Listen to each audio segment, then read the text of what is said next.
संतोष देशमुख हत्या प्रकरणी कराड मुंडेंचा थेट संबंध, सरकारकडून तपासाचे केवळ नाटक, कराडच्या मालमत्तांची चौकशी करावी, अंबादास दानवे।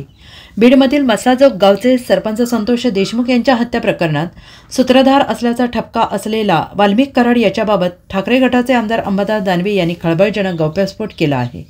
पुण्यात आज बाळकडू वस्त्रहरण व्यंगचित्र प्रदर्शनाचं उद्घाटन करण्यात आलं। यानंतर अंबादास दानवे यांनी माध्यमांशी संवाद साधत विविध मुद्द्यांवर भाष्य केलं आहे। राष्ट्रवादी काँग्रेस अजित पवार गटाचे आमदार आणि मंत्री धनंजय मुंडे यांचं कामकाज वाल्मिक कराड सांभाळत होता। दोघांच्या संयुक्त मालमत्ता आहेत। वाल्मिक कराड फरार होता तेव्हा यातच लक्ष दिलं, मालमत्ता ट्रान्सफर केल्या गेल्या, असा खळबळजनक गौप्यस्फोट अंबादास दानवे यांनी केला आहे। आम्ही राजीनामे पाहिजे म्हणून भूमिका घेतोय, तसंही अंबादास दानवे यांनी सांगितलं आहे। बीड जिल्हा रुग्णालयात 2 दिवस मुक्काम करून उपचार घेतल्यानंतर वाल्मिक कराड याला शनिवारी रात्री डिस्चार्ज देण्यात आला। त्यानंतर त्याची रवानगी पुन्हा एकदा जिल्हा कारागृहात करण्यात आली। वाल्मिक कराड याच्यावर सरपंच देशमुख हत्या प्रकरण आणि खंडणी अशा 2 प्रकरणांमध्ये गुन्हे दाखल करण्यात आले आहेत।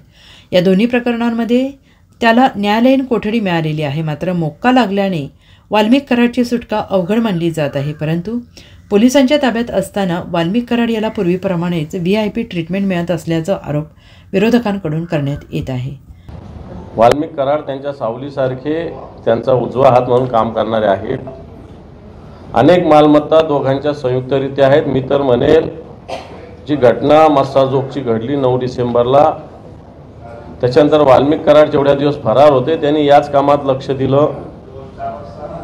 बऱ्याच मालमत्ता त्या भागातल्या नव्हे तर महाराष्ट्रातल्या वेगळ्या नावात ट्रान्सफर करण्यात आल्या आणि म्हणून देशमुखांच्या कुटुंबियांनी तपासाविषयी प्रश्नचिन्ह व्यक्त केलेलं आहे। वाल्मिक कराडांचा तर प्रत्यक्ष संबंध दिसतो, वाल्मिक कराड आणि धनंजय मुंडेचा तर प्रत्यक्ष संबंध आहेच आहे। आणि असं असताना आम्ही मागच्या 1.5-2 महिन्यांनी धनंजय मुंडेंचा राजीनामा दिला पाहिजे, धनंजय मुंडे ही भूमिका घेतोय। सत्ताधारी पक्षाचे लोक अजूनही पुरावे मागतात।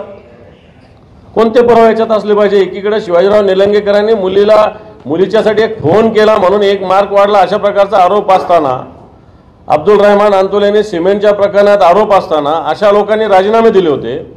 इकडे धनंजय मुंडे आणि वाल्मिक कराड सोबत आहे, दररोज सावलीसारखे प्रत्यक्ष सगळे व्हिडिओज आहे, CCTVज आहे, सगळ्या गोष्टी असताना सरकार निर्लज्जपणे धनंजय मुंडेंना आजही सरकारमध्ये ठेवतंय। ज्याचा मिरचीशी संबंध असा आरोप होता। प्रफुल्ल पटेल प्रत्यक्षात देशाचे पंतप्रधान मुंबईत येऊन म्हटले की जो कुछ लोग मिर्ची का व्यापार करते, कुछ लोग मिर्ची से व्यापार करते, असा आरोप असणारे व्यक्ती पण धनंजय मुंडेची बाजू घेतात। पण ते राज्य सरकार, मग भले राज्य सरकार देवेंद्रजी फडणवीस असतील, अजितदादा असतील, यांनी नैतिकदृष्ट्या ताबडतोब धनंजय मुंडेंचा राजीनामा घेतला पाहिजे।